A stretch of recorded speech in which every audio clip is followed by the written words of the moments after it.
박 교수님 자료를 처음 받아보고 느낀 생각이, 야, 참 이게 우리 제도에 어떻게 도입될 수 있을 것인가. 일단은 이것부터 걱정이 많이 되던데요. 상당히 이게 새로운 어떤 시도입니다.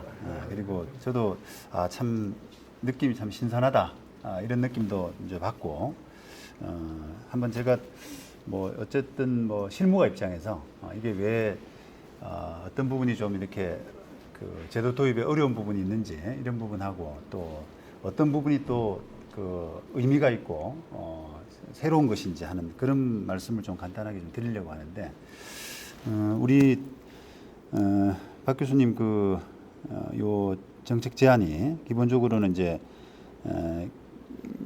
세제 기본이 이제 보유세, 그다음에 양도소득세 이렇게 이제 구성이 되는데, 요거 대신에 부동산 초과이득세, 지대세를 이제 도입하면서 종부세는 기본적으로 이제 폐지하고, 그다음에 취득세, 재산세, 양도세는 좀 인하하는 이런 방향으로 생각을 하신 것 같더라고요. 그다음에 지대세 개념이 이제 정상 이윤 인정률 이런 부분을 초과하는 그런 부분에 대한 어떤 세금 이런 개념을 하시기 때문에, 기본적으로는 약간 양도소득세 느낌, 양도에 따른 어떤 차익에 따른 그런 개념이다, 이렇게 이제 이해가 되고요. 그다음에 이제 물론 그런 계산 과정에서 이제 정상 이윤하고 기존에 납부한 세금이 있다 그러면은 그런 것들을 좀 빼서 이렇게 계산하신 것 같습니다. 일단 이게 이제 양도소득세라고 하는 그런 양도소득이라고 하는 그런 측면에서 보자 그러면, 양도가 이루어질 때 어떤 정상이윤과 그간에 낸 세금들을 뺀 나머지를 이렇게 계산해서 어떤 과세를 하자, 이런 부분. 물론 이제 예외적으로 1세대 1주택에 대해서는 이제 납부 유예라고 하는 부분을 이제 말씀하셨고요. 그거는 조금 이따 말씀드리고 싶은데, 하여튼 기본 틀에서 보자 그러면, 이게 양도할 때 뭔가 정상이윤 등을 뺀 나머지를 과세하게 되면서 종부세 폐지하고, 그다음에 취득세, 뭐 재산세, 뭐 그런 세금들을 조금 인하하는, 그러니까 어떤 마인드가 기본적으로 이제 지대세를 중심으로 해서 이렇게 나가는 이런 방향으로 생각을 하신 건데, 일단은 이게 이런 방향으로 가게 되면은 당장 이제 문제가 생길 수 있는 부분은, 현실적으로 세금이 덜 거치지 않습니까? 종부세를 이게 조 단위로 거치던 세금들을 일단 못 받게 되고, 그다음 재산세도 좀 인하하시는 생각이니까 조금 줄게 되고, 이러니까 일단은 이 제도를 과세 당국은 일단은 과세 당국은 받아들이기 힘들어할 것 같은 이런 생각이 들고요, 당장.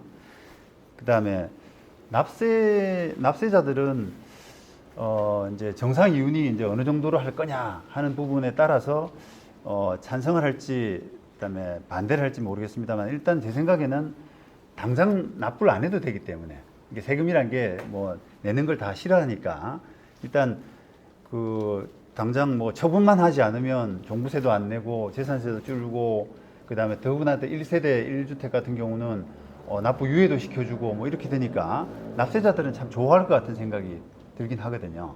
물론 이제 정상 이윤을 어느 정도로 인정할지에 따라서 나중에 한꺼번에 많이 내는 그런 부담이 있겠습니다만, 현실적으로 이게 당장은 과세 당국에서 과세 당국의 어떤 반대가 예상될 수 있습니다. 이제 그런 부분에 대해서 교수님은 유동화, 조세 채권을 유동화해가지고 좀 부족한 부분을 메꿀 수 있지 않느냐, 이런 부분도 사실은 굉장히 새로운 시도 같아요. 제 생각에는 그게 지금 아직은 없지 않습니까, 제도에서. 뭐 조세 당국이 유동화를 해서까지 뭘 할 필요가 사실은 없으니까. 왜냐하면 부족하면 뭐 국채를 발행한다든지 그런 식으로 해서 재정을 메꾸는데, 이게 세금이 줄어들었다고 그래서 이제 유동화를 한다라고 하는 부분, 그런 부분을 어쨌든 현실적인 제도에서 이게 받아들일 수 있을지, 제도가 이게 근간이 많이 바뀌어야 되는 문제가 있거든요. 그래서 이제 그런 부분들, 그런 부분들이 조금 그 생각이 좀 들었고요.